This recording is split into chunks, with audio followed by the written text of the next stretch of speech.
नवीन शुभ विचार दे। वाह। कर रहा हूँ अर्चना की आस देह भारती, कर रहा हूँ अर्चना की आस देह भारती। शब्द शब्द गीत का बना है आज आरती, शब्द शब्द गीत का बना है आज आरती।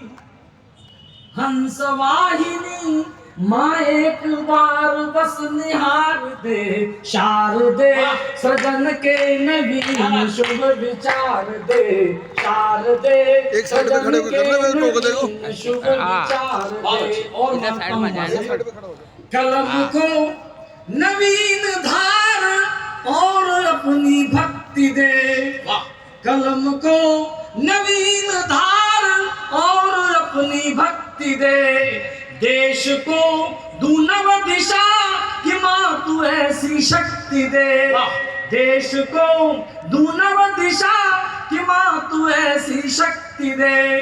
बिना पानी भारत की दशा को सुधार दे, शारदे सृजन के नवीन शुभ विचार दे, शारदे सृजन के नवीन शुभ विचार दे। और अंतिम कामना मां से करता हूं, देशवासियों में हो मां देशभक्ति भावना, देशवासियों में हो मां देशभक्ति भावना। शुद्ध हो परिवेश तभी होगी पूर्ण साधना। आ गया समय कलम के साथ में तलवार दे, शारदे सृजन के नवीन शुभ विचार दे, शारदे सृजन के नवीन शुभ विचार दे।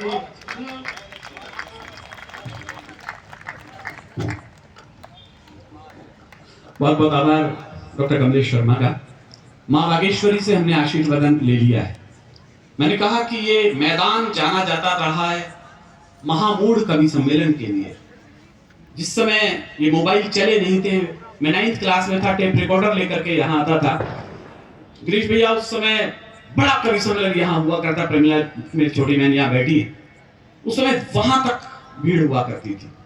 उसके बाद यदि किसी कवि सम्मेलन ने ये यश अर्जित किया है वो मीडिया वेलफेयर सोसाइटी ने किया है कि इतनी बड़ी भीड़, इतना बड़ा पंडाल वो जुटाने की हिम्मत कर सका। कितने श्रोता यहाँ पर आते हैं हमारे पास में सुनने के लिए। लेकिन आज जैसा मैंने बताया कि कवियों की भी परीक्षा है, आज से तो हम शुरू कर देंगे, इसके बाद पूरा लाफ्टर शो शुरू हो जाएगा। केशवदेव मारवाड़ी भी हल्दी मेहंदी के कपड़े लगा के पहना हुआ है। मुझे लगता नहीं इसके कपड़े देख के इसकी बारात गई होगी कि आई होगी, लेकिन भाई बैठा तो है, दुल्हन के से कपड़े पहन के बैठा हुआ है। एक आध भूषण इधर बैठा हुआ है, हमारा मंदसौर से आया हुआ है, रावण की क्या हाँ वो कर देगा ये बैठा है हमारा। एक विकलांग कोटे से भी कभी बुला रखा है, इस बार तो रिजर्वेशन में बड़े मार रखी है हमने, विकलांग कोटे से बुलाया। एक मात्र सरदारनी आई हुई है, बलजीत और तनहा। अब हमारे कितने बुरे दिन आ गए कि सरदारनी तक को बुलाना पड़ गया हास्य कमीशन के नाम पे। कविता और हास्य शुरू करेंगे, लेकिन विकास जी जैसा अधिकारी और कवि प्रेमी यहाँ बैठा है, तो जैसा मुझे निर्देश हुआ है हमारी टीम की तरफ से कि आज के अभिनंदनीय कवि श्री बलवीर सिंह जी करुण से हम एक कविता सुन लें, ताकि पता लग जाए कि हमारी लक्ष्मण रेखाएं क्या होंगी।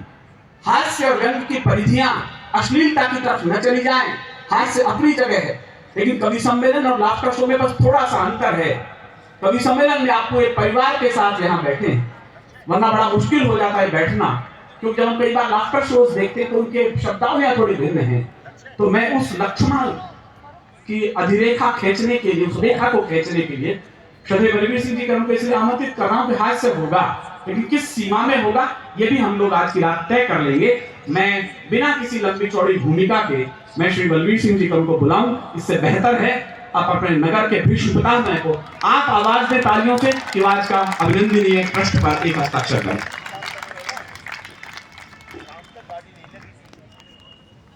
मित्रों, इस शहर में मैंने हिसाब लगाया बैठे बैठे ठीक 67 वर्ष हो गए मुझे रहते हुए। 85 वर्ष मेरी उम्र है। लोग मानने को तैयार होते नहीं थे कि 85 वर्ष के होंगे, इतने एक्टिव कैसे हो। अमेरिका में जब मैं कुमार विश्वास और दंगल फिल्म के प्रोफेसर बनने वाले जगवीर राठी को लेकर गया, तब बाल रंग कर गया था। उसके बाद गया तो सफेद में गया, तो लोगों ने पूछा कि हैं तो वही शक्ल सूरत पर बाल। मैंने अमेरिका वालों को कहा कि इंडिया में सफेद डाई का आविष्कार हो गया, इसलिए मैं भारतीय सफेद डाई लगाकर आया हूँ। भीग भीग नहीं है, छू कर देख लो, टूटेंगे भी नहीं।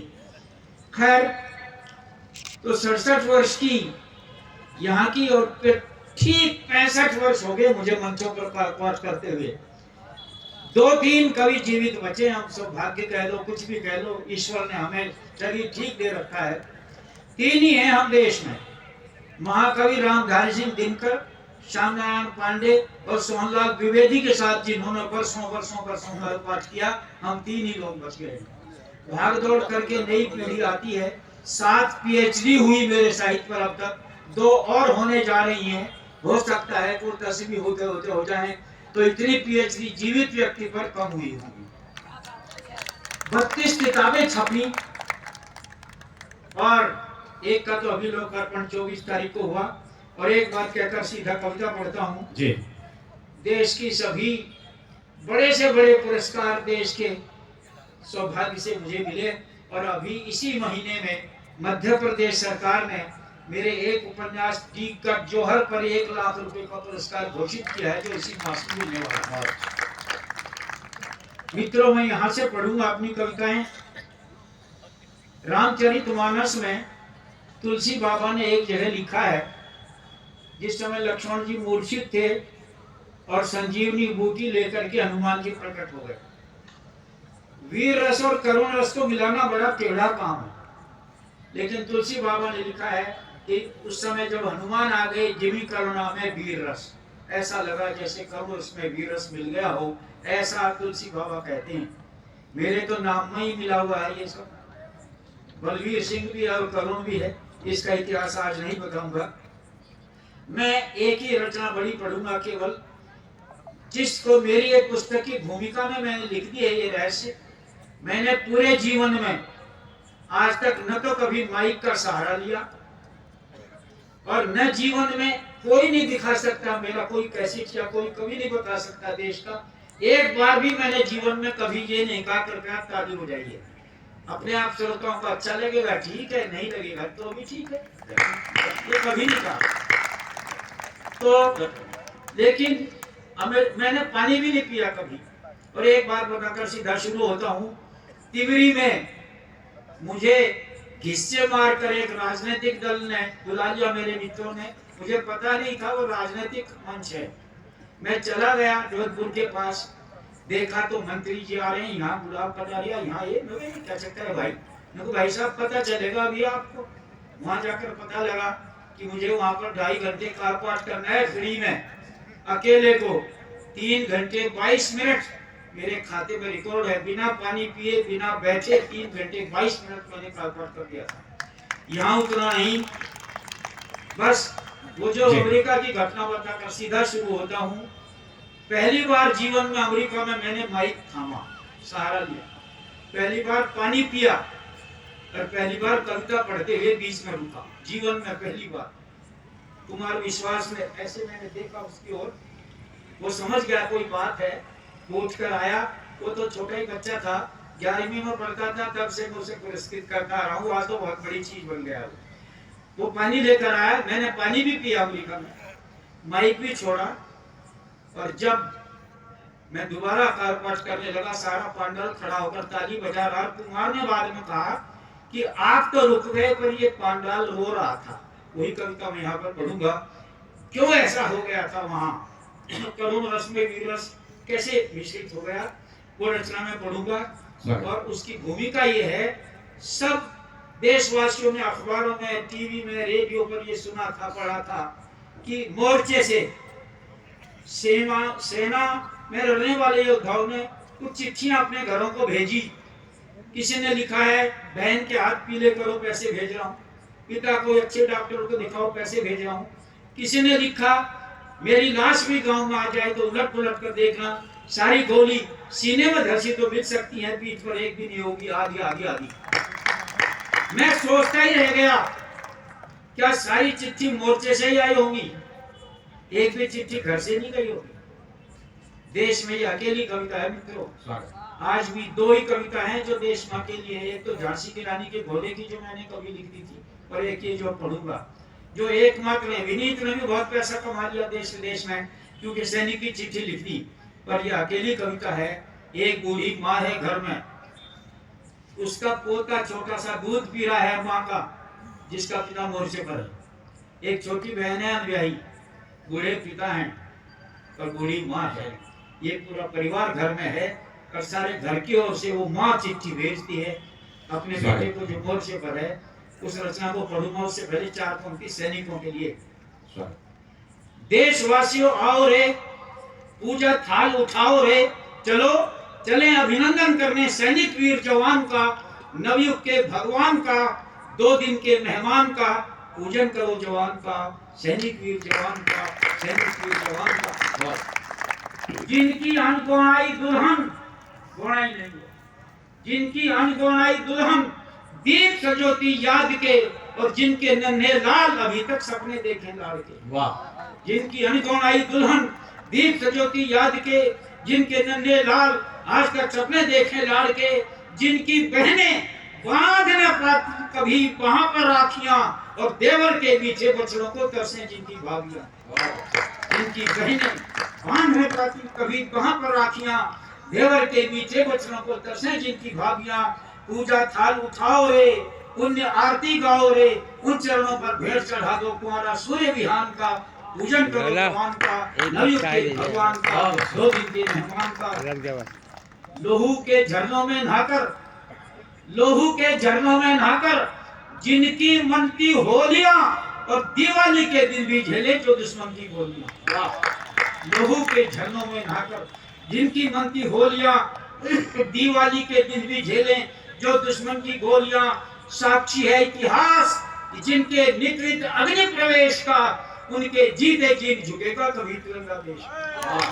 साक्षी है इतिहास जिनके निकृत अग्नि प्रवेश का, उनके जीते जी झुकेगा कभी तिरंगा देश का। पुण्य आरती गाओ रे, ढोलक झांझ बजाओ रे, उन चरणों पर भेंट चढ़ा दो कुंवारा सूर्य विहान का, पूजन करो जवान का, नवयुग के भगवान का, 2 दिन के मेहमान का, पूजन करो जवान का। और मित्रों वो रचना पढ़ रहा हूँ, बस इतना सा ध्यान रखिए, सैनिक मोर्चे पर है, पूरा घर है, छोटी बहन, पत्नी, गोद में बच्चा, बूढ़े पिता, बूढ़ी माता, और माँ अपने बेटे को चिट्ठी भेजती है। अम्मा ने खत लिखा चाव से, रोते पीटते नहीं लिखती हमारी माताएं। अम्मा ने खत लिखा चाव से, पुत्र न मेरा दूध ले जाना, तू 1 इंच पीछे मत हटना, इंच इंच चाहे कट जाना। अम्मा ने खत लिखा चाव से, पुत्र न मेरा दूध ले जाना। घर परिवार कुशल है बेटे, गांव गली में मंगल है। घर परिवार कुशल है लाला, गांव गली में मंगल है। द्रास कारगिल की घटना से कदम कदम पर हलचल है, ज्वालामुखी दिलों में धधके, आंखों में अंगारे हैं, और यहाँ अर्थियों के पीछे भी जय भारत के नारे हैं। ज्वालामुखी दिलों में धधके, आंखों में अंगारे हैं, यहाँ अर्थियों के पीछे भी जय भारत के नारे हैं। ये केवल खत नहीं लाडले, वाह, ये केवल खत नहीं लाडले, घर घर का संदेश समझ, इसके हर अक्षर के पीछे तेरा पूरा देश समझ। वाह, इसके हर अक्षर के पीछे तेरा पूरा देश समझ। धवल बर्फ की चादर पर तू लोहू से जय हिंद लिखाना, पर 1 इंच पीछे मत हटना, इंच इंच चाहे कट जाना। अम्मा ने खत लिखा चाव से, पुत्र न मेरा दूध पिलाना। वो पंक्ति पढ़ रहा हूँ जिस पर वो घटना घट गई थी अमेरिका में। कोशिश करो अपनी सुंदर सीपी जैसी आंखों से उन मोतियों को जमीन पर गिरने से रोकने का प्रयत्न करके देखना इस अंश को सुनते हुए। मैंने तो लिख दिया, चिट्ठी एक सारा घर, छुटकी ने राखी रख दी है इसमें बड़े गुरूर से। एक खत, छोटी बहन छुटकी ने राखी रख दी है इसमें बड़े गुरूर से, और बहू ने वंदे मातरम लिखा है सिंदूर से। क्या बात है, वाह। छुट्टी ने राखी रख दी है इसमें बड़े गुरूर से, और बहू ने वंदे मातरम लिखा है सिंदूर से। मेरे पोते ने चूमा है, मेरे पोते ने चूमा है इसको बड़े दुलार से, इसलिए खत महक रहा है चंदन की महकार से। बहुत अच्छे। छुट्टी ने राखी रख दी है इसमें बड़े गुरूर से, और बहू ने वंदे मातरम लिखा है सिंदूर से। मेरे पोते ने चूमा है इसको बड़े दुलार से, इसीलिए खत महक रहा है चंदन की महकार से। और अम्मा लिखती है मेरी बूढ़ी छाती में भी दूध छलक आया बेटे, वाह। मेरी बूढ़ी छाती में भी दूध छलक आया बेटे, और गोंद की जगह उसी से इसको चिपकाया बेटे, और गोंद की जगह उसी से इसको चिपकाया बेटे। तेरे बापू लिखवाते हैं, वाह। तेरे बापू लिखवाते हैं तू गोली नहीं पीठ पर खाना, 1 इंच पीछे मत हटना, इंच इंच चाहे कट जाना। अम्मा ने खत लिखा चाव से पुत्र न मेरा दूध लगाना, वाह। और अंत में लिखती है अम्मा, और दुलारे एक बात को तू शायद सच ना माने, वाह। और लाडले एक बात को तू शायद सच ना माने, इतिहासों को स्तब्ध कर दिया इस अनहोनी घटना में। यहाँ शहीदों की विधवाएं धन्य कर रही धरती को खुद कंधों पर ले जाती हैं वे पत्तियों की धरती। वाह वाह वाह। और अजान आपका राजस्थान ही धन्य है, भरतपुर के पास अजान में हुई थी ये पहली घटना हिंदुस्तान की। और लाडले एक बात को तू शायद सच ना माने, इतिहासों को स्तब्ध कर दिया इस अनहोनी घटना में। यहाँ शहीदों की विधवाएं धन्य कर रही धरती को खुद कंधों पर ले जाती हैं वे पत्तियों की अर्थी को, और उधर संसार चकित है, ये भी हुआ था, और उधर संसार चकित है लकुन वृद्ध पिताओं को जो आग दागने से पहले करते सैल्यूट चिताओं को। और उधर संसार चकित है लकुन वृद्ध पिताओं को जो आग दागने से पहले करते सैल्यूट चिताओं को। मेरा भी माथा ऊंचा हो, मेरा भी माथा ऊंचा हो, तू ऐसा कर्तव्य करके आना, और 1 इंच पीछे मत हटना, इंच इंच चाहे कट जाना। अम्मा ने अपनी बात चाव से पुत्र न मेरा दूध लगाना।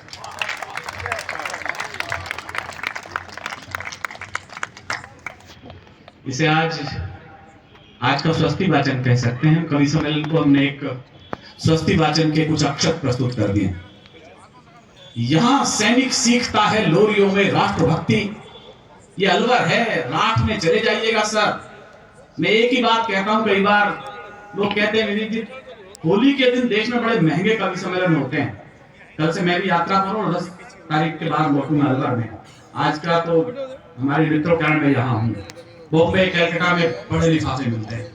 आज के दिन तुम अलवर में हो, कारण क्या है? एक लाइन समझ लेना सर, और आपको अच्छा लगे तो अपने जिले पर गर्व करना। तो करगिल की घटना में हमने कितने शहीद दिए ये आपको पता है। चले जाना दिल्ली बंबई की सड़कों पर, फख्र करना, यदि अच्छा लगे तो इसको जरा जवान करना। दिल्ली बंबई की सड़कों पर चले जाइएगा, पूजा जी रहती है दिल्ली में, सुबह देखिएगा वहां 5 बजे आपको सफेद कुत्ते की चैन पकड़े घूमती लड़कियां दिखाई देंगी। और चले जाना अलवर की सड़कों पर, सुबह सेना के लिए कसरत करते जवान 4 बजे तैयार दिखाई देंगे। बस यही अंतर है अलवर में और बड़े शहरों में। यहाँ सैनिक सीख, मुझे मजा नहीं आया अभी, यहाँ सैनिक सीखता है लोरियों में राष्ट्रभक्ति, शौर्य पौरुष का यहाँ संदेश देती मातृशक्ति। यहाँ की वीरांगना रण की महत्ता जानती है, वीर के बलिदान को सौभाग्य अपना मानती है, वीर के बलिदान को सौभाग्य अपना मानती है, वीर के बलिदान को सौभाग्य अपना मानती है। हमारे कवि यहाँ बैठे, ये मुन्ना बैटरी बैठा हुआ है, ये खुद सेना में जाना चाहता था श्वेता जी, लेकिन उसको कर्नल ने भगाया वहां से इसकी हरकतें देख करके। करगिल में ऐसे वैसे आदमी तक भर्ती कर दिए, मतलब ये तक लाइन में लग गया, कहला भाई साहब मैंने वीर रस की कविता सुन ली है, मैं खून देना चाहता हूं। अबे मगर तेरे में है, लेकिन लाइन में लग गया, अगला लग गया, खेचो खेचा, 1 सीसी निकाला का मलिक साहब, 3.5 सीसी चढ़ा तब जाकर होश में आया। कर्नल पूछ रहा था भाई साहब खून देने आए थे लेने आए थे? ऐसा आदमी जब भर्ती हो गया साहब ये, और रोज विराम नाप पे रोटी खा जा, 8-8 10-10 गुलाटी, जैसे तुम खींचते हो वैसे खींच लगा रोटी। उर्जिला पर कैसे थोड़ी रोटी खींच के बड़ा रमन गुलाटी, ऐसे खींच गया रोटी। करगिल की लड़ाई छिड़ गई, करने लगा ऐसा भैया अब कल तक को जाना है लड़ाई पे। अब जैसा कि सरकारी लोग यहाँ करते हैं, अगले ने छुट्टी की एप्लीकेशन फंसा दी, बोला दादी की तबीयत खराब है छुट्टी चाहिए। कर्नल समझ गया बदमाश आदमी टिकट खा के भागना चाहता है, नहीं जा रहा फालतू बकवास नहीं कर रहा, 20 दिनों में तो टिकट फाड़ते हैं कैंप में, कोई ना कोई बहादुरी का कारनामा कर तो अच्छा लगेगा। कैसा कर दूंगा, पर एक सवाल का जवाब दे दो। कर्नल ने कहा एक सवाल का जवाब देगा छुट्टी दे दूंगा। कहला क्या? अगले सवाल पूछा कर्नल ने। मैं फिर कह रहा हूँ समझदार लोग ताली बजा, बाकी चुप रहना। कहला अच्छा बता मुन्ना बैटरी कटप्पा ने बाहुबली को क्यों मारा? कहला साहब हो सकता है उसने भी छुट्टी देने से मना कर दिया। कर्नल ने तुरंत छुट्टी सैंक्शन कर दी, निकल गया। ताली कमा रही है आपकी, मजा नहीं आ रहा मेरे को अभी। इसमें थोड़ी टैक्स लगाया मोदी जी ने, जीएसटी इसमें थोड़ी लागू करी, एक ही तो चीज छोड़ी है ताली बिना जीएसटी के, आगे तो लगाई थी। नेताजी से पूछो, पतंजलि में हमारे वो बैठे हैं बाबा साहब, देखो देखो गौमूत्र टैक्स पे लगा दिया। मैं बाबा गौमूत्र की छोड़ो, हमारे कविता मेलन पर लगा दिया टैक्स, तो हालत खराब है हमारे टैक्स की। लेकिन भैया बंबई में रहता है। इस बार जो लेटेस्ट लाफ्टर शो था आपने सबने सोनी टीवी पर देखा, उसका सेमीफाइनल विजेता मुन्ना बैटरी आपके सामने बैठा हुआ है इस समय यहाँ पर। ये उसका बड़ा स्नेह है मेरे प्रति, किस व्यस्त उसमें उसने मुझे स्वीकृति दी है, वरना उसे आज पटना एक बड़े बल में होना था। तो लेकिन बंबई गया था, अगला फैशन देखो, पहले ऐसी सड़ी पैंट पहन के आता था, पूछे मत पंकज भैया, श्रीचंद जी चंदा दे तो लेने को तैयार नहीं अगला। आज देखो क्या चमक धमक रहा है। बंबई में गया तो मैं हैरत में गया, हाफ टाइम बनियान। अबे मैं ये क्या, तो वैसा बंबई है फैशन का जमाना है, अभी तो टैटू और बनवाऊंगा। अभी साला ये नया फैशन चला है टैटू। अबे मैं ये क्यों बनवाता, क्या फैशन है वैसा बंबई है। अंतिम बात कह के मैं उस कवि को बुला रहा हूं जो आपको हंसा हंसा के लोटपोट करेगा। मैंने कहा यार टैटू मत बनवा, इसमें दर्द होता है। अरे भाई साहब क्या बात कर रहे हो आप, मैं भी वीर वसुंधरा मध्य प्रदेश से आता हूं, दर्द से नहीं घबराता। बलवीर जी वही हुआ जिसका मुझे डर था। मैंने गेट ऑफ इंडिया पे बनवा दिया, मैं बैठ टैटू में आता हूँ घूम के जरा चक्कर काट के नाव में। एक थोड़ी देर बाद आया, 2 घंटे बाद तो बैठा बैठा रोने लगा धाड़े मार मार के।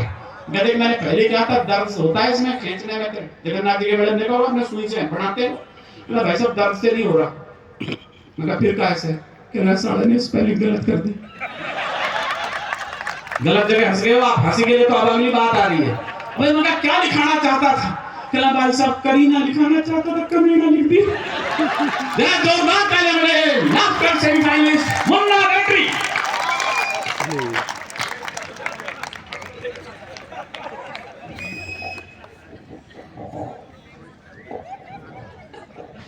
हाँ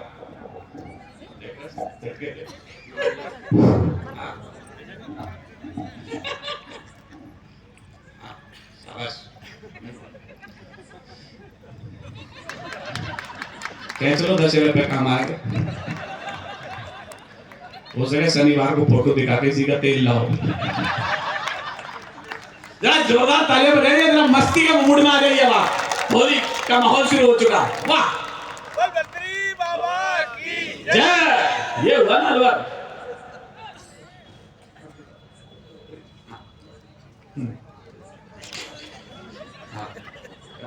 मेरी खामोशी को मेरी कमजोरी मत समझना। नहीं हो नहीं, मैं सही कह रहा हूं कि मेरी खामोशी को मेरी कमजोर। देखो तालियां वालियां कोई मापदंड नहीं होती है। आप जैसा कह रहे थे तालियां तालियां हम बजवा सकते हैं, उसमें कोई बड़ी बात नहीं। बात कुछ ऐसी कहो कि जचनी चाहिए, उस बात का एक एक शब्द भी हमें बजनी चाहिए। और पहली दूसरी और तीसरी लहर के बाद भी आप और हम जिंदा है। तालियां इस बात पर। क्या बात है, वाह। ऐसे करने से कुछ काम नहीं चला, ताली बजाओ आप। सही कह रहा हूँ, आज मेरा भाग्य बड़ा अच्छा है, आज तो शेर की तस्वीर मिली मेरे को। सही कह रहा हूँ, ये सब हमेशा नहीं होता। सही कहा, अभी एक कार्यक्रम में गया था उधर कर्नाटक, पैकिंग भी बिल्कुल अंदर से तस्वीर घर जाके खोलेंगे, उधर से पैकिंग घर जाके खोली, बंदर की निकली। मैंने तुरंत आयोजक को फोन लगाया, मैंने कहा भाई साहब इसमें बंदर की तस्वीर निकली है। बोले हम क्षमा चाहते हैं, हमसे आपसे गलती हो गई, बहुत बुरा, हमसे आपकी तस्वीर यही रह गई। मैंने कहा वैसे मेरी वाली थी काई की? बोले गधे की। आनंद है, मस्ती है, आप मस्ती के मूड में आ जाओ भाई साहब। कोरोना की इतनी सारी बातें कर रहे हैं। कोरोना ने कुछ अच्छा भी दिया है, सही कह रहा हूं, सब कुछ बुरा थोड़ी किया है, सही कह रहा हूं। कोरोना अपना देश कृषि प्रधान देश हुआ करता था, उसकी जगह कोरोना में डॉक्टर प्रधान देश हो गया। जिसको देखो व्हाट्सएप पे इतने डॉक्टर रोड से ज्यादा तो व्हाट्सएप पे मिल रहे अपने को, सही कह रहा हूं। कोई दिन में आके किला बोले नाक में नींबू छोड़ लो, फिर एक और आया बोले नाक में पानी की नली छोड़ दो, फिर एक और आया बोले नाक में अपने काला नमक डाल दो। मेरी पत्नी बोली कि अगर आप में इसमें सोडा और डाल लो तो नींबू की शिकंजी आपकी नाक में क्लियर हो जाएगी। अरे तालियां तो अगली बात पे बजाना अलवर वालों। मैंने कहा अगर तू पीने को तैयार है तो मैं ये भी करने को तैयार हूं। तब बनते पढ़ता हूं कि मेरी खामोशी को मेरी कमजोरी मत समझना। वैसे तो आज कोई वो बड़ी बात वाली बात ही है। अलवर वालों, आपसे मुझे केवल एक बात की प्रीत है। अलवर वालों से मुझे बस एक बात की प्रीत है, आप खुलकर हंस दो, बस इसी बात में मेरी जीत है। वाह, एक आदमी को समझ में आई लेकिन आखिरी लाइन अगर अलवर वालों को समझ में आ जाए तो फिर बड़ी तालियां बजा देना कि अलवर वालों, मुझे आपसे केवल एक बात की प्रीत है, आप खुलकर हंस दो, मुझे इस बात की जीत है। और पेमेंट का मुझे कोई लालच नहीं है, वरना मुझे अच्छी तरीके से जान है कि अलवर के हर खेत में एक सोने की ईंट है। इसका भी कट चुका है। मैंने भाई साहब को कहा, मैंने कहा भाई साहब आप थोड़ा पेमेंट सही साथ करो, आपके यहाँ तो हर खेत में एक ईंट निकलती है। बोले तू पेमेंट छोड़ दे, तेरे को ईंट का ही अरेंजमेंट करवा देता हूँ। हंसने के लिए हिंदुस्तान में कहीं जाने की जरूरत नहीं पड़ती। तो पंक्तियां पढ़ता हूँ कि मेरी खामोशी को मेरी कमजोरी मत समझना। मैं आज राजस्थान की धरा पर खड़ा हूँ। आज होली के कवि सम्मेलन की आज शुरुआत हो रही है। अलवर की धरा से मैं आप लोगों को प्रणाम करता हूँ। आप बहुत गजब का सुन रहे हैं, मैं आप लोगों को प्रणाम करता हूँ। मैं राजस्थान की धरा पर खड़ा हूँ, एक टिप्पणी से शुरुआत करना चाहता हूँ अपने कवि सम्मेलन की।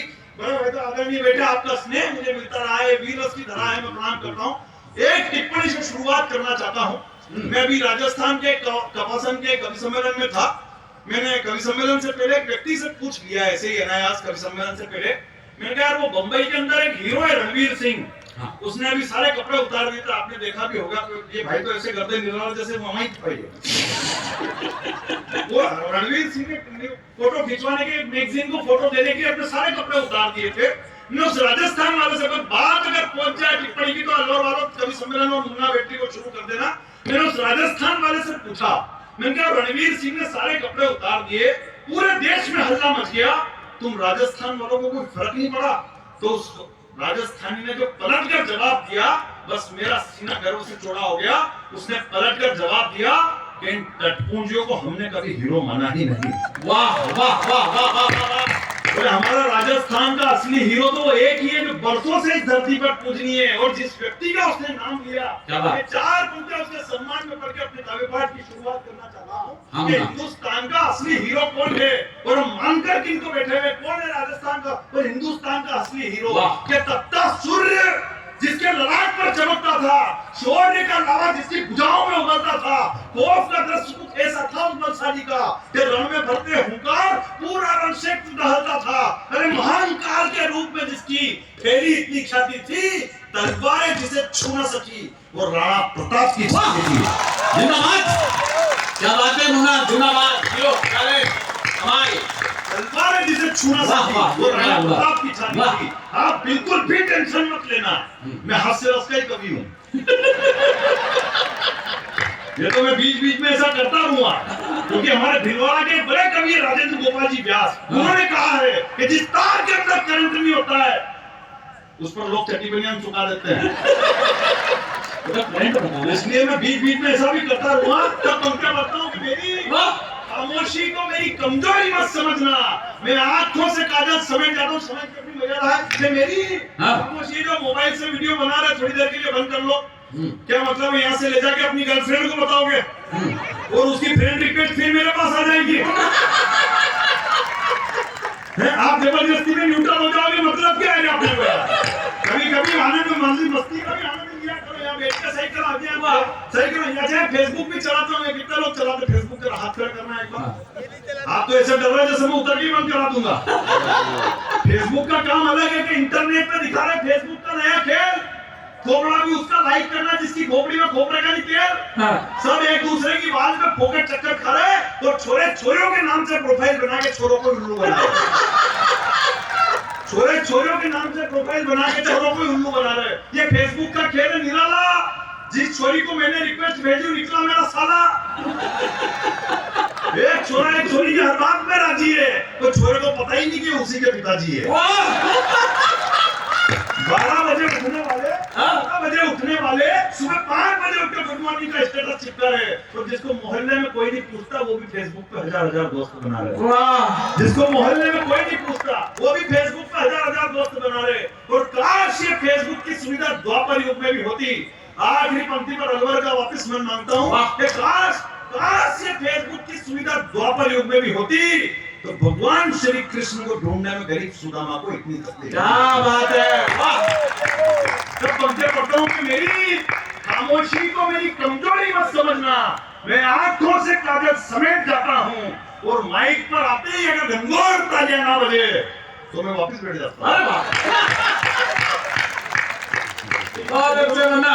उन चेहरों की मुस्कुराहट को मैं राज कर सकता हूँ, ठंडे ठंडे इन दिसंबर को अप्रैल मार्च कर सकता हूँ। मेरी हर बात पर जो आपकी खुशी छलकती रहे, मैं अभी के अभी आपकी बैटरी चार्ज कर सकता हूँ। वाह। और नहीं कर सका तो भी आप मेरा कुछ नहीं बिगाड़ सकते, क्योंकि मैं मंदसौर से आया हूँ। मंदसौर का नाम मंदोदरी के नाम से पड़ा है। मंदोदरी रावण की बीवी थी और रावण मेरा फूफा जी लगते हैं। हालांकि मुझे इस बात का कोई घमंड नहीं है, क्योंकि रावण प्रकांड विद्वान, राजनीति के महाप्रतापी, महापराक्रमी, महाबलशाली, महाज्ञानी, महापंडित और विश्व विजेता था। उसमें लाख बुराई थी, लेकिन उसने कभी भी अपने बेटे मंत्री, संतरी, कुलगुरु और यहाँ तक कि लंका की प्रजा से एक बार भी ये नहीं कहा कि चैनल को सब्सक्राइब करके बेल आइकन बजा दीजिए।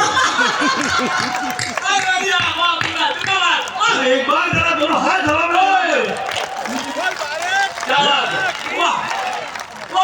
अनुभव अपनी जगह है, कॉन्फिडेंस अपनी जगह है। हालांकि देखो मेरा कॉन्फिडेंस का लेवल बड़ा तगड़ा है। मैं तो जहां से आया हूं, हमारे यहाँ तो लोग छत पर छतरी सेट करने चलते हैं और पड़ोसन सेट करके नीचे उतर जाते हैं। कॉन्फिडेंस अपनी जगह। और मेरे कवि सम्मेलन में कोई ताली बजाए नहीं बजाए, मुन्ना बेटी को कोई फर्क नहीं पड़ता। कोई सुने उठ के चला जाए, मुन्ना बेटी को कोई फर्क नहीं पड़ता। मेरा कॉन्फिडेंस का लेवल बड़ा तगड़ा है। मेरी तो शादी चल रही थी, 2 फेरे में दुल्हन उठ के चली गई। बंदे का कॉन्फिडेंस देखो, पूरे 7 फेरे किए मैंने। वाह। पंडित के साथ। क्या अनुभव अपनी जगह है, कॉन्फिडेंस अपनी जगह। तो मुझे केवल 10 मिनट देना, 15 मिनट सुनाऊंगा, 20 मिनट में बैठ जाऊंगा। ये बात मैं हर आधे घंटे में बताता रहूंगा, जब तक कि मेरा 1 घंटा पूरा नहीं हो जाता। जिस उद्देश्य से आया वो उद्देश्य पूरा होना चाहिए। पत्रकार संघ ने आज का ये जो उद्देश्य रखा है कि आप लोगों के चेहरे पर मुस्कुराहट आए, वो उद्देश्य पूरा करना। एक बार जरा पत्रकार संघ के लिए जोरदार तालियां बजानी चाहिए। जीवन में उद्देश्य पूरा होना चाहिए, और ये बात हमने भगवान श्री राम से सीखी है। भगवान श्री राम इस धरा पर आए, अपना उद्देश्य पूरा किया और इस धरती से कह के तीनों ही लोक में रघुकुल का ऊंचा नाम कर दिया। अच्छा, ये लोग ऐसे घूमते रहेंगे क्या? आइए सर, प्रणाम। नहीं घबराओ मत, आ जाओ। हमारे टारगेट पे भी आ जाओ। ये व्यापार महासंघ वाले। हाँ, अरे आप मारे गए देखती देर। वही साल कवि सम्मेलन ने कराया, नहीं संकोच में दिया है। बहुत बढ़िया। एक बार इनके लिए भी ताली बजा दो। ये इधर से निकलेंगे और फिर इधर घुस जाएंगे, फिर घूम के वापस इधर से आएंगे, क्योंकि पीछे भोजन भी बढ़ रहे हैं। सही है ना? अपने ड्राइवर का उद्देश्य ये भी पूरा करने के लिए है। ये जिस उद्देश्य से आया वो उद्देश्य पूरा होना चाहिए कि तीनों ही लोक में रघुकुल का ऊंचा नाम कर दिया, लिया अवतार जिस देश से वो पूरा काम कर दिया। भगवान श्री राम के तो चरण ही अपने आप में कमाल है। कौशल्या के आंगन में रखा, प्रजा भक्त हो गई। अहिल्या की शिला पर रखा, श्राप मुक्त हो गई। मिथिला के स्वयंवर में पहुंचे, सीता राम में लीन हो गई। दंडकारण्य वन में पहुंचे, धरती असुरों से विहीन हो गई। निषाद राज की कुटिया में पहुंचे, मित्रता अपार हो गई। केवट की नैया पर बैठे, बहुसागर के पार हो गई। सबरी की कुटिया में पहुंचे, असुरों की धारा उमड़ गई। हनुमान की हथेली पर रखा, भक्त की कीर्ति दुनिया में बढ़ गई। सागर के तट पर रखा, रामेश्वरम की नींव गड़ गई। लंका की धरा पर रखा, लंकेश की नींद उड़ गई। और आखिरी लाइन पर आपकी संवेद तालियां देखना चाहता हूं कि जो रखा कदम लॉकडाउन में दूरदर्शन पर, तो उस गरीब की टीआरपी बढ़ गई। वाह।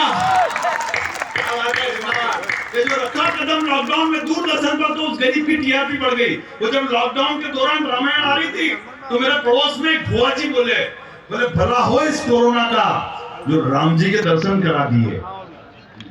मैंने कहा ये तो अच्छा रहा भुआ जी, आपको कोरोना हुआ नहीं, वरना यमराज के भी हो सकते थे। लॉकडाउन के दौरान तो कई तरीके की स्थिति बनी। सही कह रहा हूं, दिल की हसरतों को दिल में दबाना तक सीख गए।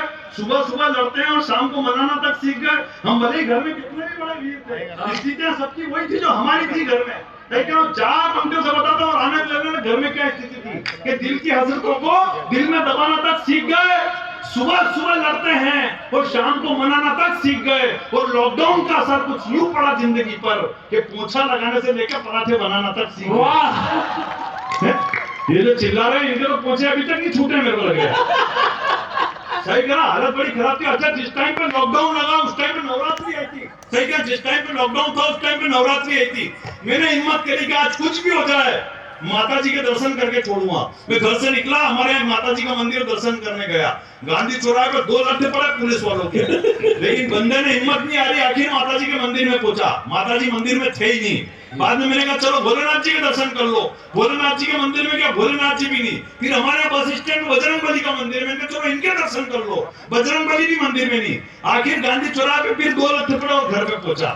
बाद में जैसे ही अनलॉक हुआ तो मैं शिकायत लेके माता जी के पास पहुंचा। मैंने कहा माता जी, मैं 2 लट्ठे पुलिस वालों के खाके आपके दर्शन करने आया और आपने मुझे दर्शन नहीं दिए।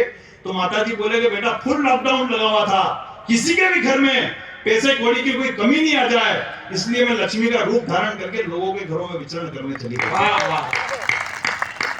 बाद में मैं भोलेनाथ जी के पास पहुंचा। मैंने कहा भोलेनाथ जी में 2 लट्ठे का आपके दर्शन करने के लिए यार, आपने मुझे दर्शन नहीं दिए। बोले बेटा मैंने तो सर पे गंगा विराजित कर रखी है, किसी के भी घर में पानी वानी की कोई कमी नहीं आ जाए, इसलिए मैंने नगर पालिका का काम संभाल रखा था। तालियां तो अगली बात पे बजाना। बाद में फिर बालाजी के पास पहुंचा। मैंने कहा बजरंग बली ने तो अभी सीता जी को ढूंढने जाना था, न किसी रावण की लंका में आग लगानी थी। मैं 2 लट्ठे पुलिस वालों के खाके और आपने मुझे दर्शन नहीं दिए। तो बालाजी बोले कि बेटा जो तेरे 2 लट्ठे पड़े थे नहीं, वो पुलिस वाले के रोल में मैं ही था। ईश्वर किस रूप में आ जाए मालूम थोड़ी पड़ता है। सही करा, लेकिन आज तो ईश्वर के रूप में आईजी साहब यहाँ बैठे, मैं आपको प्रणाम करता हूँ। बहुत बढ़िया। वो कह भी रहे थे कि ऑडी कार है ये है, और आपने आपको आप टेम्पू नहीं बता रहे। टेम्पू एम्पू नहीं, आप जेसीबी हैं। जेसीबी कभी भी किसी को उठा सकती है। सही करा, इसलिए मैं आपको प्रणाम करता हूँ। मैं ज्यादा ऐसा कुछ कहूंगा भी नहीं, क्योंकि कल से मेरी सीरीज भी स्टार्ट है वापस कार्यक्रम की, तो जाना भी नहीं चाहता मैं ऐसा कुछ, लेकिन मैं आपको प्रणाम करता हूँ। देखो पुलिस वालों के बारे में लोग कुछ भी कह दे, लेकिन हम कभी लोग मन से अच्छी कविताएं भी होती है, मैं आपको प्रणाम करना चाहता हूँ। हकीकत करो, मैं फेसबुक की बात करी, इंसाफ नहीं मिलेगा यहाँ लिखने से मोबाइल में। हिंदुस्तान में कभी भी किसी बेटी के साथ कोई दुराचार हो जाता है तो हम केवल फेसबुक पर अपनी एक पोस्ट डालकर अपने कर्तव्य की इतिश्री कर लेते हैं, लेकिन हिंदुस्तान में अब होना क्या चाहिए।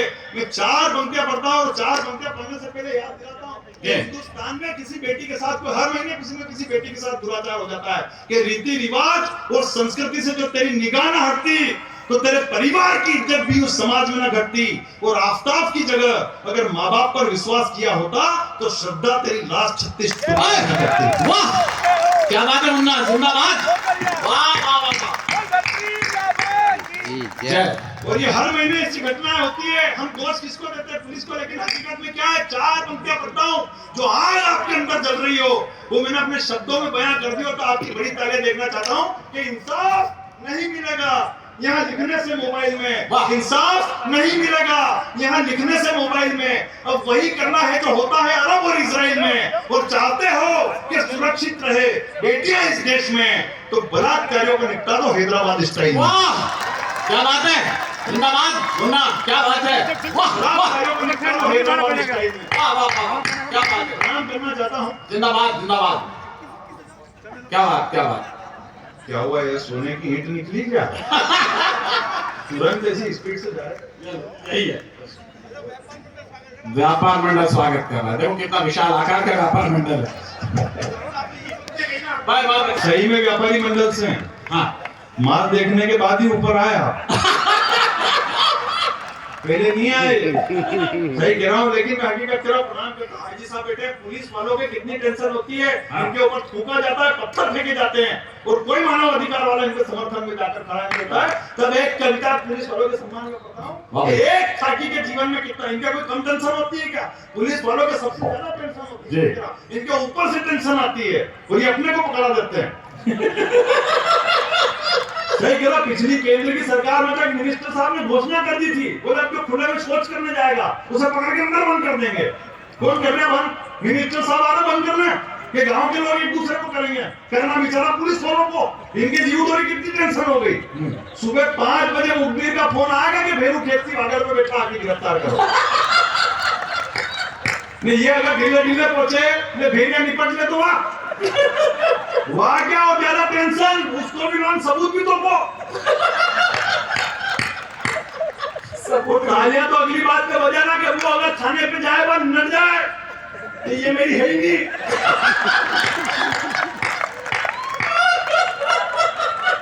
कितनी टेंशन है यार, पुलिस वालों के सही तरह। मेरे शहर में तो जगह आज से वापस नहीं जाएगा। मेरे शहर में तो जगह जगह कैमरे लगा रखे पुलिस वालों ने, बस स्टैंड पे कैमरा, रेलवे स्टेशन पे कैमरा, गांधी चौराहे पे कैमरा, तो और ज्यादा पुलिस वालों की टेंशन खड़ी हो गई। वो एक मंचले बेवड़े ने फोन लगा दिया थाने पे, बोले सर वो बस स्टैंड का कैमरा चालू है क्या? बोले हाँ चालू है, क्या हो गया वहाँ पे? बोले सर पुलिस वाले खड़े क्या? बोले हाँ खड़े, क्या हो गया वहाँ पे? बोले नहीं सर जयपुर की बस खड़ी के निकल गई, बता दो। हंसने के लिए हिंदुस्तान में कहीं जाने की जरूरत नहीं है। वैसे भी गीता के 19वें अध्याय में लिखा है, यदि तुम ब्रह्मांडस्य कस्य चित्ति प्राणिनाम हसितुम शक्नोति तत्वा वृद्धाय कविनाम सम्मेलनाम करिष्यामि। संस्कृत में नहीं, आपको इसका मतलब मालूम है क्या? तुम्हें काय के लिए हंस रहे हो, मैं बता रही हूँ, नहीं हंस रहे। हालांकि देखो मालूम तो मेरे को भी नहीं है, ये तो मैंने कहीं पढ़ा था, मैंने पढ़ दो। बाद में भाई साहब ने मुझे बताया, बोले बेटा गीता के 19 अध्याय होते ही 18वीं खत्म हो जाती है। तब मैंने कहा जीवन में गुरु का होना कितना आवश्यक, और इनके जैसा गुरु तो बेड़ा पार। हालांकि देखो मेरे को गीता का नॉलेज भी होता तो मेरे को कौन सी पंडिताई करनी थी, और बहुत सी बात जो आजकल पंडिताई करते हैं उनको भी नॉलेज नहीं होता है। मेरे मोहल्ले में राम कथा हुई, पंडित जी ने वृतांत सुनाया, बोले हनुमान जी श्रीलंका के अंदर कूदे और रावण की धोती धू धू करके जलने लगी। तो मैंने कहा पंडित जी ये वृतांत तो मैंने कभी सुना ही नहीं। तो पंडित जी ने तुरंत डैमेज कंट्रोल किया, बोले नहीं बेटा आग तो हनुमान जी की पूंछ में ही लगी थी, रावण की धोती तो धोखे में तार पर सुखा रखी थी, उसने आग कर दी।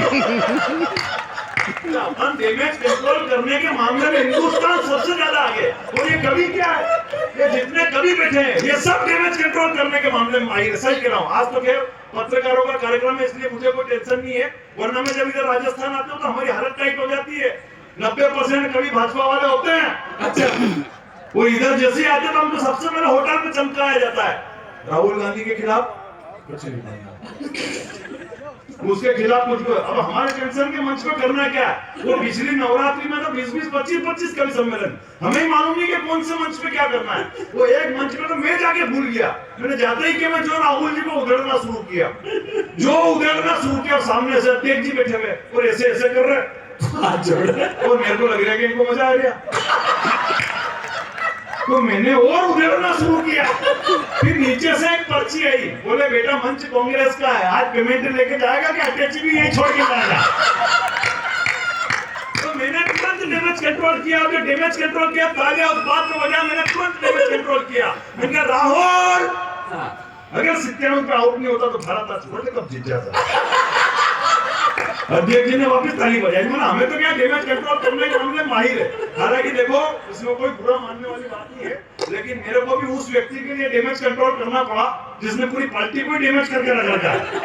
सही कह रहा। अभी यूपी चुनाव में राहुल जी ने मंच से घोषणा कर दी, बोले मैं पांडव हूँ बाकी सब कौरव है। मंच से घोषणा करी, बोले मैं पांडव हूँ बाकी सब कौरव है। तो पूरे भाजपा के लोग पीछे पड़े उनके, बोले कैसे कह दिया अपने आप को आपने पांडव, कैसे कह दिया अपने आप को आपने पांडव। तो राहुल जी ने पीए से पूछा कौन थे रे पांडव, तेने बुलवा तो दिया मेरे से, मेरे को तो ध्यान ही नहीं कौन थे पांडव। तो वो पीए ने बताया सर ये पांडव जो थे ये महाभारत के एक पात्र थे। बोले नहीं दिखाओ मेरे को कौन से पांडव। आखिर कार्यालय में टीवी मंगाई गई, टीवी के अंदर महाभारत चलाई गई। अब संजोग से वो वाला दृश्य चल गया, इधर पांडव मुंह लटका कर बैठे हुए, इधर द्रौपदी की साड़ी खींची जा रही, ऊपर से ऐसे करके भगवान श्री कृष्ण साड़ी ले रहे। तो ये दृश्य देख के राहुल जी को गुस्सा आ गया, बोले क्या दिखा रहा मेरे को, एक महिला की साड़ी खींची जा रही है और ये 5 मूर्ख मुंह लटका कर बैठे हुए हैं, कौन है मूर्ख? तो वो पीए ने बताया सर ये पांडव है।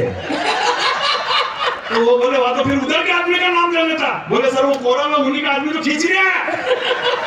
तो अलवर वालों तालियां अगली बात में बजा देना। वो बोले वाह, तो वो जो ऊपर से साड़ी दे रहे हैं उनका नाम लेने के लिए बोल देते। बोले सर वो पूरी दुनिया के सम्राट है, आपके एक के फोड़े पड़ रहे हैं, उनके 16,108 है। वाह! लेकिन मैं प्रणाम करता हूं, देखो हम तो बैलेंस करने वाले में 4 पंक्तियां पढ़ के अपने कविता की कोरोना की बात बता रहा था, हकीकत कर, लेकिन कोरोना की एक और 2-5 मिनट का समय ले लेता हूं। बहुत आप बढ़िया सुन रहे हैं, एक बार जरा जोरदार ताली बजा दीजिए अपने लिए। देखो कोरोना अपने काम नहीं आया, पाकिस्तान वालों के अपने से ज्यादा काम आया। जब हिंदुस्तान में रफेल आया था तो पाकिस्तान ने भी जोर जोर में फोन लगा दिया, बोले कितने का है, और उसने जैसे ही कहा 16,000 करोड़ रुपए का, इसने बात पलट दी। और सुनाओ तुम्हारे यहाँ कोरोना के कितने मरीज चल रहे हैं? तो फ्रांस वालों ने कहा कि कितने, फिर फोर्स देके बोला, बोले कितने पैक करना है, तो उसने फिर बात पलट दी, बोले आपके यहाँ बूस्टर डोज चालू हो गया क्या, अभी बाकी है। तो फिर फ्रांस वालों ने जो 4 पंक्तियां पाकिस्तान को कही, पर वापस सदन को गर्म कर देना, 4 पंक्तियां फ्रांस वालों ने पाकिस्तान को कही कि ये वो फाइटर है बेटा जिससे पूरा जमाना जूझता है, बात मुद्दे की भी करो तो तुझे मजाक ही सूझता है, और भाड़े के आतंकियों को बॉर्डर पर भेजने वाले औकात तेरी तमंचे की नहीं, और भाव रफेल के पूछता है। वाह वाह वाह!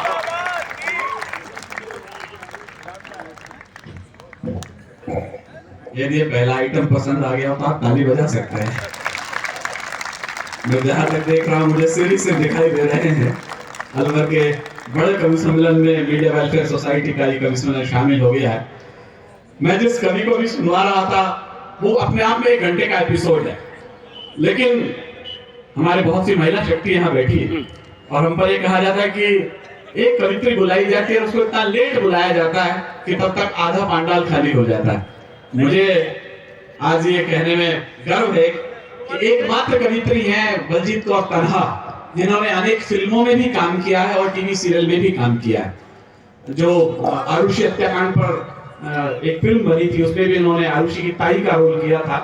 तो वो आप देख सकते हो कितनी जघन्य सरदार ने इस मंच के ऊपर बैठी हुई है। बार बार ये कहा जाता है बेटी बचाओ बेटी बचाओ, इतने नारे लिख दिए हैं श्वेता जी आप लोगों ने दीवारों पे, बेटी बचाओ बेटी बचाओ, बेटी पैदा हुई है, लक्ष्मी का अवतार आया है। और यार हमारे पैदा होने पे भी तो भैरू ने अवतार लिया है, हम लोगों ने क्या बिगाड़ा है? बेटियां ऐसी हैं, बेटी मतलब ऐसा लगता है कि हम लड़के लोग तो जाड़े साफ करने के लिए पैदा हुए हैं बस। अच्छा, हमारे साथ बचपन से पूजा जी अन्याय हुआ है, कविताओं तक में भेदभाव किया गया। मछली जल की रानी है, मछली, अबे हम क्या केकड़े लगे हुए हैं यार, हम भी कुछ न कुछ हैं। अच्छा, पत्रकारों का देखो आप हाल, एक लड़का गर्मी शुरू हो जाए, एक लड़की गर्मी शुरू हो जाए, दोनों में अंतर देखो, के अखबारों की न्यूज देखो तो आपको मजा आ जाएगा। जैसे ही दुपट्टा लगा करके कोई लड़की स्कूटी पे निकली, अलवर में अचानक लू का प्रकोप, लड़कियों ने बांधे मुंह पर दुपट्टे और लड़का लू खा के भी गिर जाए बेचारा, युवा पीढ़ी नशे में धुत। अबे यार ताली बजा कर अपने हालत खराब कर रखी पत्रकारों ने, और आज उनको के सम्मान में कविता बजानी पड़ रही है। यार हमारा भी कुछ ख्याल करो रमेश जी, तो हम नशे में धुत हैं। तो इनके अच्छा, जो हमारा ये पुरुष समाज है बड़ा उदार है, अरे हमारी महिला नाराज हो जाएंगी, बताए बड़ी नैरो माइंडेड होती है, थोड़ा सा दिल बड़ा छोटा होता है। इनके दिल में एक गीता मलिक जी, डॉक्टर राजेंद्र के दिल में एक गीता मलिक फंसी हुई है, बस एक। हमारे पुरुषों का विषय हृदय देखो, गीता भी आजा, नीता भी आजा, सुनीता भी आजा, पूरा प्रदेश आजा, हम कितने विशाल हृदय के लोग हैं। गीता मलिक जिंदगी में डॉक्टर राजेंद्र मलिक के अलावा दूसरे से प्यार नहीं कर सकी, एक से कभी क्या कर लिया। हमारे आज भी बुढ़ापे में तैयार है, विकलांग हो गया नहीं तो आज भी टिकट ले लेके तैयार बैठा हुआ। आइएगा, मैं उस कवित्री को आवाज दे रहा हूं जिसने कोरोना काल में लोगों को हंसाया, आपके दिलों पर राज किया। बलजीत कौर तन्हा के लिए मैं कहूं बेहतर है हम महिलाओं का सम्मान कितना करते हैं। एक बार दिल्ली से आई सरदारनी बलजीत कौर तन्हा।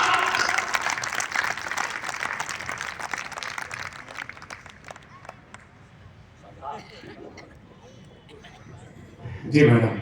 बहुत शुक्रिया विनीत भाई, आपने अलवर बुलाया। मुन्ना भाई ने बहुत रंग जमाया। जी। मुन्ना भाई का एक ही डायलॉग था हाँ कि मेरी खामोशी को मेरी कायरता मत समझना, मेरी कमजोरी मत समझना। हाँ। पता है पिछले दिनों मुन्ना भाई मेरे घर आए स्कूटी लेके। अच्छा। इन्हीं का डायलॉग बताती हूँ, सच्ची बात बताती हूँ। हाँ। स्कूटी लेके आए, बोले दीदी आओ आज दिल्ली घुमा लाता हूँ, नई स्कूटी ली है। हम गए स्कूटी पे बैठ गए, मुन्ना भाई स्कूटी चला रहे थे। तभी हम पेट्रोल पंप पर रुके, मुन्ना भाई बोले पेट्रोल भरवा लेते हैं। मेरी नजर गई तो देखा कि जो पेट्रोल भर रहा था वो कोई इशारा कर रहा था। अच्छा।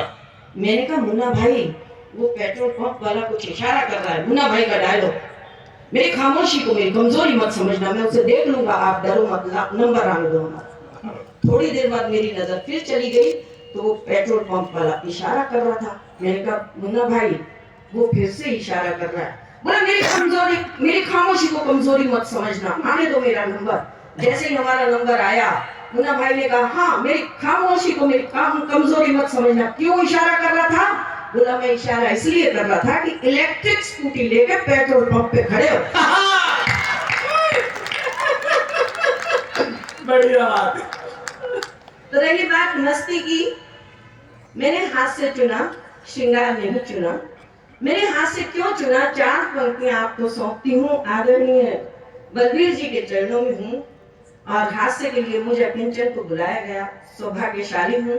हाथ से क्यों चुना था? मेरा कहीं ना कहीं ये मानना है कि अगर ये 2 हाथ किसी की मदद के लिए उठ जाएं तो वो श्रमदान की श्रेणी में आते हैं। और अगर हमारे कहने से, हमारी बात से कोई मुस्कुरा दे तो उसका खून बढ़ जाता है, तो वो भी रक्तदान की श्रेणी में।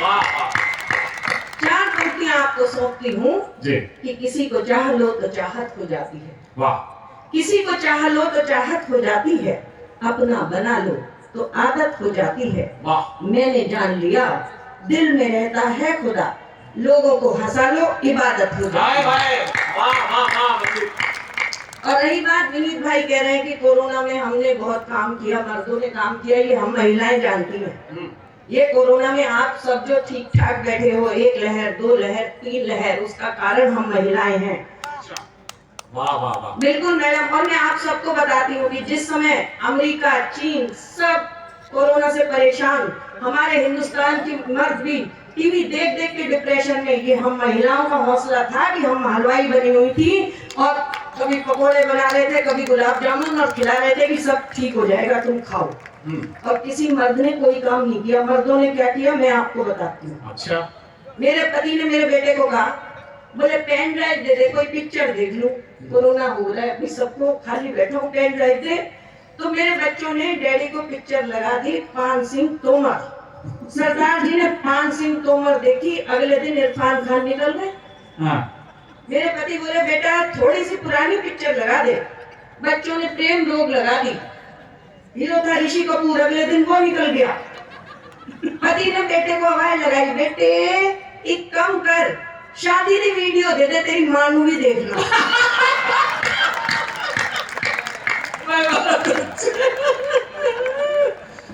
मैं एक स्कूल में हूँ, स्कूल से घर गई। ये पति लोग क्या चाहते हैं? ये जो छोटा सा दिल, कौन सी है गीता भाभी? डॉक्टर साहब। गीता भाभी, ये पति देखिए क्या चाहते हैं। देखिए मैं एक दिन स्कूल से घर गई तो मैंने देखा कि एक पड़ोसन की मृत्यु हो गई। सारा मोहल्ला तो वहां इकट्ठा, लेकिन मेरे सरदार जी घर पर ही मनुष्य शक्ल बना के बैठे। मैं घबरा गई कि सरदार जी नहीं आए, बेइज्जती हो जाएगी।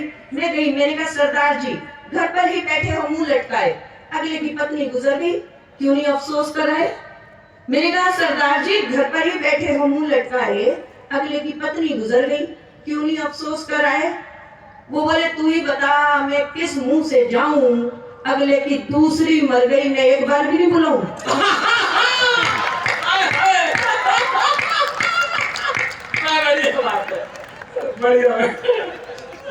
हमारे तो जो पड़ोसी है ना, पड़ोस से हाथ से बहुत निकल आता है। हमारे एक पड़ोसी हैं, इतने कमाल के पड़ोसी हैं, उन्होंने बैंक से लोन लेके कार ली, और लेकिन कोरोना में उनकी नौकरी में थोड़ा तनख्वाह में कमी आ गई, सैलरी कट गई। सर आप तो जानते हैं कोरोना में कितना 40% रिसेशन हुआ। सर लेकिन आप कमाल के हैं। लेकिन सबने कहा कि आपका उद्बोधन सुनकर जो मैं अनुग्रहित हुई, तो एक बात कहने का दिल करता है कि लोगों ने कहा कि आप बहुत ईमानदार, बहुत अच्छे हैं, तो मैं यही कहना चाहती हूँ कि जो इंसान मन से कवि और कलाकार होता है वो जिस पद पर बैठ जाता क्या है बात, उसको बहुत वाह वाह वाह वाह, बहुत अच्छे। तो मैं बता रही थी कि हमारे पड़ोसी उन्होंने कार ली, लेकिन किसी कारण से बैंक की किस्त नहीं दे पाए, तो पड़ोसियों की कार बैंक वाले आए उठा के ले गए। अब वही पंगा, वही से आपका कार गई पड़ोसियों की, मनुष्य का फिर सरदार जी की। मेरे सरदार जी, कार तो पड़ोसियों की गई, क्या हुआ? बोले तू नहीं समझेगी। मैं कहा फिर आप समझा दो। बोले देख अगले ने लोन लेके कार ली। मैं कहा हाँ जी। बोले लोन की किस्त नहीं दी। मैंने कहा हाँ जी। बोले बैंक वाले आए, कार उठा के ले गए। मैंने कहा हाँ जी। बोले काश पहले पता होता, लोन लेके शादी करवाता, किस्त नहीं चुकाता। बहुत अच्छे। लेकिन ये है ना पड़ोसी बहुत, और आप बहुत अच्छी तालियां बजा रहे हैं। और बाबा रामदेव भी ये कहते हैं कि जो लोग तालियां बजाते हैं उन्हें हार्ट अटैक नहीं पड़ता। तो एक बार तालियां बजा दीजिए। वाह वाह वाह। और तालियां इसलिए भी बजानी चाहिए, एक ऑपरेशन थिएटर के बाहर 2 पंक्तियां लिखी हुई थी, और बहुत खूबसूरत पंक्तियां, जिनके लिए आज ये आयोजन किया गया है। एक ऑपरेशन थिएटर के बाहर लिखा हुआ था कि खोल लेते दिल अगर मिल बैठकर यारों के साथ, तो आज खोलना न पड़ता हमें औजारों के साथ। हाय हाय हाय हाय, क्या बात है। तो बहुत खूबसूरत आयोजन, आप सबको प्रणाम करती हूँ, विनीत भाई को प्रणाम करती हूँ। बहुत खूबसूरत आयोजन। रही बात मेरे तो आँख खुले सामने सरदार, मुझे तो कहीं जाना ही नहीं पड़ता हंसने के लिए। और अभी विनीत भाई बोले कि है ना सबने कम पढ़ना है, मुन्ना भाई भी बोले कि कम पढ़ना है। सबको टेंशन हो जाती है कि कम पढ़ना है, लेकिन मुझे टेंशन नहीं होती, क्योंकि मैं जिस खानदान से हूँ मुझे टेंशन होती ही नहीं। हम तो 10 साल तक देश की गद्दी पे चुपचाप बैठे रहे, हमें टेंशन नहीं। बहुत अच्छे। सारे देश को टेंशन हुई, हम बोले वाह, टेंशन नहीं बोल रहा। और टेंशन लेने की चीज ही नहीं है। अगर आप लेना ही चाहते हो तो कार लो, बंगला लो, गाड़ी लो, लोन लो, निकल लो। वाह वाह। तो टेंशन नहीं लेनी चाहिए। और हकीकत बता रही हूँ, ये जो पति है ना, पति नामक जो प्राणी है, ये जरूर टेंशन देते हैं। आपको याद होगा जब 8 नवंबर 2016 को नोट बंद हो गए 500 और 1000 के, तो मेरे सरदार जी रोज टीवी के आगे बैठ जाते थे 8 बजे। मैंने कहा क्या हुआ, नोट बंद हो गए, आप क्या देख रहे हो? बोले ये 56 इंची सीना कुछ भी कर सकता है। मैंने कहा आपको किस बात का इंतजार है? बोले मैं तो उस दिन का इंतजार कर रहा हूँ जिस दिन ये आए और कहें मेरे प्यारे देशवासियों, ये जो आपके पास आपकी पत्नी है ये 30 मार्च तक ही मान्य रहेगी। बहुत अच्छे। लेकिन आप मेरी हिम्मत देखो, मैंने टेंशन नहीं ली। हाँ। कारण जो पति 500 रुपए का नोट बदलवाने बैंक की लाइन में नहीं लगा, वो 55 किलो की पत्नी बदलवाने बैंक क्यों जाए? क्या बात है, वाह। और विनीत भाई एक और बात, हमारे देश में अगर पत्नियों को बदलने की नौबत आ गई तो बैंक तक जाने की नौबत ही नहीं आएगी, अड़ोस पड़ोस में ही बदल ली जाए। तो मस्ती में रहना चाहिए, टेंशन लेनी नहीं चाहिए। काफी लोगों को प्रसन्नता हुई है सुन करके कि ये योजना कब आ रही है। देखो, मैं मोदी जी को प्रस्ताव भेज देती हूँ, क्योंकि प्रसन्नता सिर्फ मर्दों को ही नहीं होनी चाहिए, हमें भी तो बराबरी का अधिकार है। तो ये प्रस्ताव भेज देंगे। लेकिन बहुत खूबसूरत आयोजन, बहुत ही अच्छा आयोजन, और सच में बहुत आनंद आ रहा है। मैं पड़ोसियों की बात बता रही थी, हमारे एक पड़ोसी हैं, वो हरियाणा से बिलोंग करते हैं। तो एक दिन क्या हुआ, अब आप सब जानते हैं कि कहीं ना कहीं कोई बाबा के पास भी चला जाता है। एक बाबा है जो कहते हैं समोसे खाओगे, चटनी खाओगे। मैं नहीं बताऊंगी, उनका नाम निर्मल बाबा है। तो हमारे पड़ोसी हैं, वो हरियाणा से बिलोंग करते हैं। कोरोना के बाद उनकी हालत खराब हुई, वो वहीं चले गए, जाके बाबा के चरणों में लेट गए। बोले बाबा 20 साल हो गए शादी को, मारे तो बच्चे बिगड़ लिए, मारे तो घर वाली भी कहना नहीं मानती, हमारी दुकान भी बंद होगी, क्या करूं? बाबा ने 30 सेकंड आंख बंद की, आंख खोली। बाबा ने कहा तूने कभी अपनी घरवाली के खाने की तारीफ की है? अब हरियाणा वाला बंद। हरियाणा वाला बोला घर वाले तो रोज खाना बनाया करे, उसके खाने की कौन तारीफ करे। बाबा बोले कृपा वहीं रुकी हुई है। अब हमारे पड़ोसी दौड़े दौड़े घर आए, आते ही डोरबेल बजाई तो भाभी ने दरवाजा खोला और उन्हें तो एक ही बात याद थी, क्या कि बाबा ने कहा था कि खाने की तारीफ। तो हरियाणा वाले जो पड़ोसी थे वो बोले भागवान जल्दी से खाना लगा दे, भूख लग रही है। तो खाना लगाया गया, 2 मेथी के पराठे दे दिए। पहला निवाला मुंह में डाला, बाबा की बात याद आ गई। बोले आहा कतई स्वाद पराठे बना रखे जी, कर बनाने वाली का हाथ चूम लूं। पत्नी ने कमर पे हाथ रखा, बोली एक बार फिर बोलियो। बोले इतने स्वाद पराठे नहीं खाए मैंने जी, कर बनाने वाली का हाथ चूम लूं। पत्नी अंदर गई, बेलन उठा के लाई, एक दिया। बोली 20 साल से तन्ने मैं खवारी, स्वाद नहीं आया, आज बलजीत पराठे देगी तन्ने स्वाद आ लिया।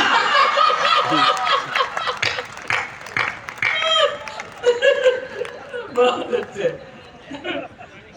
ये हंसी का माहौल, ये हंसी खुशी का माहौल चलता ही रहता है। और बहुत, मैंने बताया आपको कि मैं तो बहुत मस्ती में रहती हूँ, टेंशन लेती ही नहीं। शादी के बाद मैं गई शिमला, समय बता शादी के बाद मैं गई शिमला।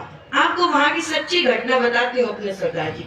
अब हमारी शादी हुई, हम गए शिमला, तो सरदार जी को पता नहीं क्या चाप चढ़ा, बोले ड्राइवर नहीं गड्डी मैं चलाऊंगा। अब ड्राइवर को तो उन्होंने एक्स्ट्रा पैसे दे दिए, गाड़ी की ड्राइविंग सीट पे सरदार जी और साथ वाली सीट पर मैं। अब देखिए सीन, शिमला की पहाड़ियों पर जैसे ही उन्होंने मोड़ काटा तो लगा खाई में गिर जाएंगे। मैं बहुत डर गई, लेकिन नई नवेली दुल्हन कुछ बोलती नहीं ज्यादा, तो मैं चुप रही। दूसरा मोड़ काटा, फिर खाई में गिरते हुए बचे, मैं तब भी कुछ नहीं बोली। तीसरा मोड़ काटा तो कार का एक पहिया खाई में, जैसे तैसे कार ऊपर कर ली गई। तो अब मेरे सब्र का बांध टूट गया। मैंने कहा सरदार जी, मोड़ आता है, इतनी तेजी से मोड़ काटते हो, आपको डर नहीं लगता? अब सरदार जी का जवाब सुनो। मैं कहा सरदार जी, इतनी तेजी से मोड़ काटते हो, आपको डर नहीं लगता? बोले डर तो तब लगे जब मैं आंख खुली रख के मोड़ काटती हूँ। बोले मोड़ आना है, मैं अखा बंद कर लेना, कट गया ते सतनाम नहीं ते वाहिगुरु जी। जोरदार ताली बजा दीजिएगा, सतनाम वाहिगुरु जी। वो दिन, आज का दिन गाड़ी में खुद चलाती हूँ। विनीत भाई ने कहा सरदार जी को साथ ले आती, लेकिन गवाह विनीत भाई, पूछ लो, गाड़ी में खुद चला के दिल्ली से यहाँ तक आई। सही बात है, मैं गाड़ी सरदार जी को नहीं देती। कौन? अपनी वाहिगुरु जी करा।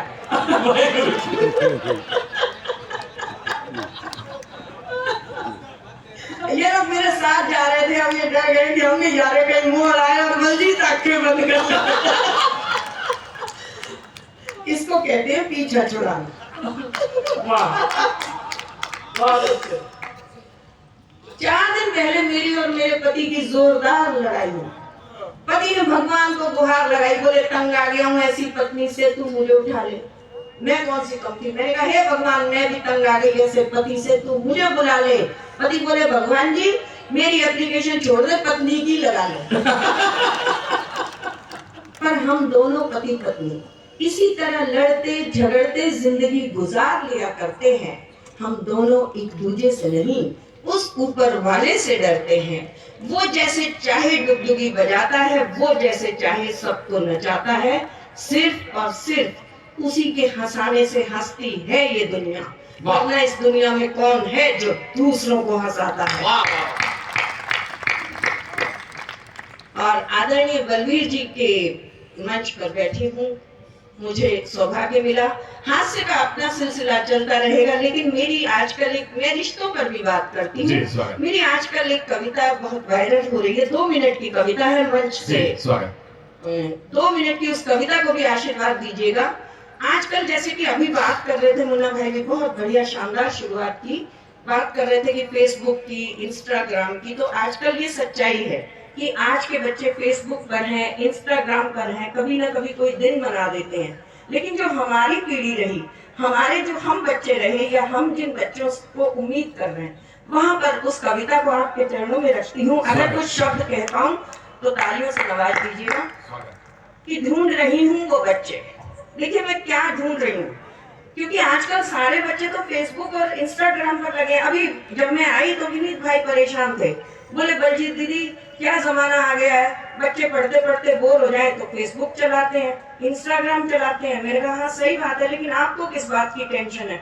बोले मैं तो इस बात को लेके टेंशन में हूँ कि जब हम पढ़ते पढ़ते बोर हो जाते थे तो अखबार में से हेमा मालिनी और माधुरी दीक्षित को ढूंढ के उनकी मूछें बना दिया करते।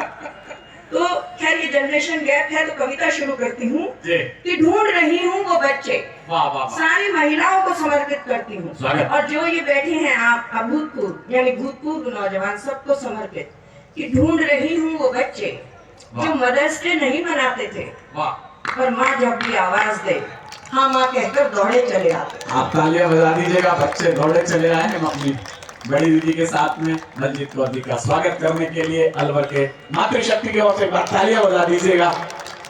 बलजीत जी की एक अच्छी कविता हम लोग इस समय सुन रहे हैं, जो बेटियां फूलों सा खिलखिलाती हैं, बेटियां दीवारों से बनते हैं सिर्फ मकान, उन मकानों को घर बनाती हैं। वाह बहुत अच्छा। तो जो कविता शुरू की थी वही आप तक पहुंचाती हूँ कि ढूंढ रही हूँ वो बच्चे जो मदर्स डे नहीं मनाते थे, पर माँ जब भी आवाज दे हाँ माँ कहकर दौड़े चले आते थे। वाह। बैटरी वाली कारें या मोबाइल नहीं थे उस वक्त, बैटरी वाली कारें या मोबाइल नहीं थे उस वक्त, इसीलिए बच्चे पापा की पिद्दी पर घोड़ा बन चढ़ जाते थे। वाह वाह वाह वाह। ढूंढ रही हूँ वो बच्चे जो मदर्स डे नहीं मनाते थे।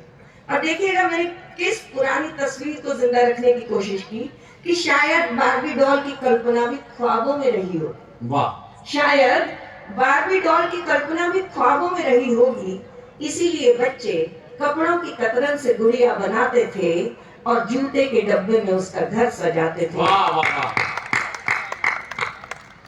शायद रुपए नहीं सिक्के मिला करते थे जेब खर्च। वाह। शायद देखिए बात कहाँ कहने की कोशिश की कि शायद रुपए नहीं सिक्के मिला करते थे जेब खर्च, इसीलिए बच्चे पैसों का वजन ज्यादा समझ पाते।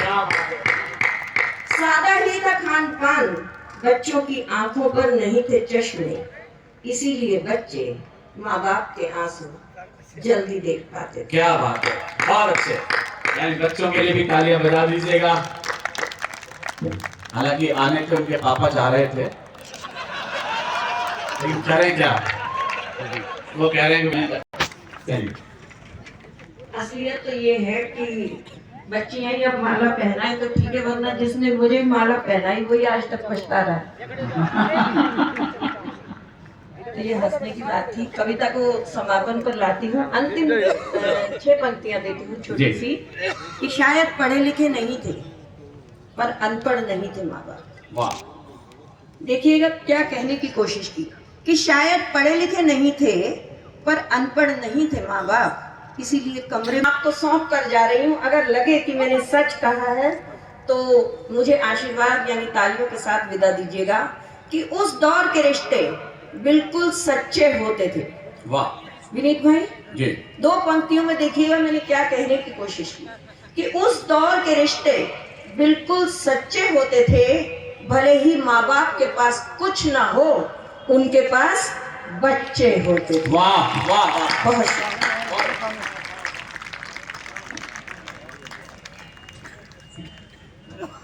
एक बार बलजीत जी के लिए आप एक बार और तालियां बजा दीजिएगा। उन्होंने काफी बच्चों की बात की है, उनके चच्चों की बात करी है।